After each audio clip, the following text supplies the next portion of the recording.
महाराष्ट्र में साइक्लोन शक्ति का अलर्ट जारी कर दिया गया है। नमस्कार, मैं हूं आपके साथ आयुषी गुप्ता। महाराष्ट्र में 3 से 7 अक्टूबर के बीच साइक्लोन का अलर्ट जारी किया गया है। भारतीय मौसम विज्ञान विभाग यानी आईएमडी ने यह बताया है कि ये अरब सागर में मानसून के बाद का पहला चक्रवाती तूफान है। श्रीलंका ने इसे साइक्लोन शक्ति नाम दिया है। साइक्लोन शक्ति का असर मुंबई, ठाणे, पालघर, रायगढ़ और रत्नागिरी साथ ही साथ सिंधुदुर्ग जिले में दिखेगा। ये 45 से 55 किलोमीटर प्रति घंटे की रफ्तार से हवाएं चलेंगी। साइक्लोन की तीव्रता के आधार पर हवा की रफ्तार 65 किलोमीटर और इससे ज्यादा हो सकती है। 5 अक्टूबर तक महाराष्ट्र के तटों पर समुद्र में ऊंची लहरें उठने की उम्मीद है। तो दूसरी तरफ बंगाल की खाड़ी के ऊपर गहरे दबाव का क्षेत्र बनने से आंध्र प्रदेश और ओडिशा के कई जिलों में भारी बारिश और बाढ़ आ गई है। आंध्र प्रदेश में शुक्रवार को बारिश से जुड़ी 3 घटनाओं पर 4 लोगों की मौत की जानकारी है। ओडिशा के गजपति जिले में लैंडस्लाइड के कारण 2 लोगों की जान चली गई है। कई लोग लापता हो गए हैं।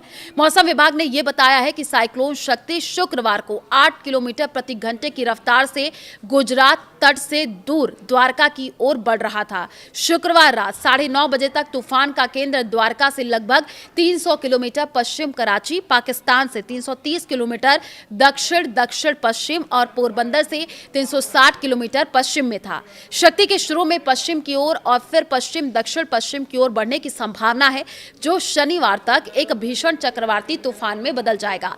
साइक्लोन के कारण रविवार तक गुजरात, उत्तरी महाराष्ट्र तट और पाकिस्तान तट पर समुद्र की स्थिति बहुत खराब रहने की संभावना है। मौसम विभाग के अनुसार 6 अक्टूबर की सुबह से साइक्लोन की कमजोर पड़ने की संभावना है। मछुआरों को 7 अक्टूबर तक गुजरात और महाराष्ट्र में तटों पर अरब सागर में न जाने की चेतावनी दी गई है। आईएमडी ने महाराष्ट्र के कई जिले, खासकर विदर्भ और मराठवाड़ा के कुछ हिस्सों में 7 अक्टूबर तक भारी से बहुत भारी बारिश की संभावना जताई है। उत्तरी कोंकण के निचले इलाकों में बाढ़ आने की संभावना है। महाराष्ट्र सरकार ने साइक्लोन शक्ति को लेकर के अधिकारियों के लिए निर्देश जारी कर दिए हैं। जिला प्रशासन को डिजास्टर मैनेजमेंट सिस्टम एक्टिव करने, तटीय और निचले इलाकों में नागरिकों को निकालने की प्लानिंग और उनके लिए एडवाइजरी जारी करने के भी निर्देश दे दिए गए हैं। महाराष्ट्र में साइक्लोन शक्ति का अलर्ट जारी कर दिया गया है। नमस्कार, मैं हूं आपके साथ आयुषी गुप्ता। महाराष्ट्र में 3 से 7 अक्टूबर के बीच साइक्लोन का अलर्ट जारी किया गया है। भारतीय मौसम विज्ञान विभाग यानी आईएमडी ने यह बताया है कि ये अरब सागर में मानसून के बाद का पहला चक्रवाती तूफान है। श्रीलंका ने इसे साइक्लोन शक्ति नाम दिया है। साइक्लोन शक्ति का असर मुंबई, ठाणे, पालघर, रायगढ़ और रत्नागिरी साथ ही साथ सिंधुदुर्ग जिले में दिखेगा। ये 45 से 55 किलोमीटर प्रति घंटे की रफ्तार से हवाएं चलेंगी।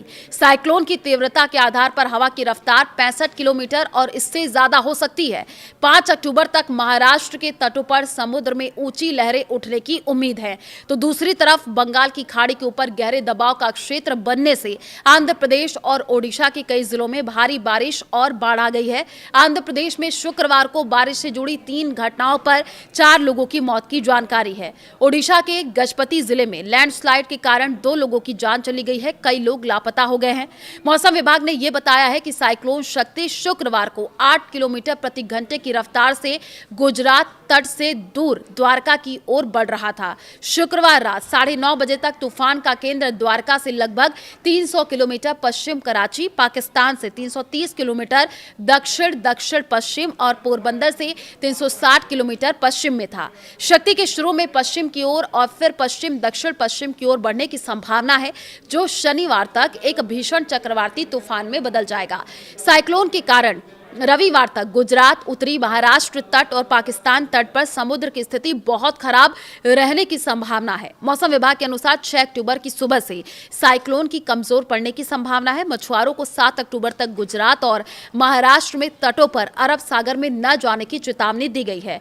आईएमडी ने महाराष्ट्र के कई जिले, खासकर विदर्भ और मराठवाड़ा के कुछ हिस्सों में 7 अक्टूबर तक भारी से बहुत भारी बारिश की संभावना जताई है। उत्तरी कोंकण के निचले इलाकों में बाढ़ आने की संभावना है। महाराष्ट्र सरकार ने साइक्लोन शक्ति को लेकर के अधिकारियों के लिए निर्देश जारी कर दिए हैं। जिला प्रशासन को डिजास्टर मैनेजमेंट सिस्टम एक्टिव करने, तटीय और निचले इलाकों में नागरिकों को निकालने की प्लानिंग और उनके लिए एडवाइजरी जारी करने के भी निर्देश दे दिए गए हैं।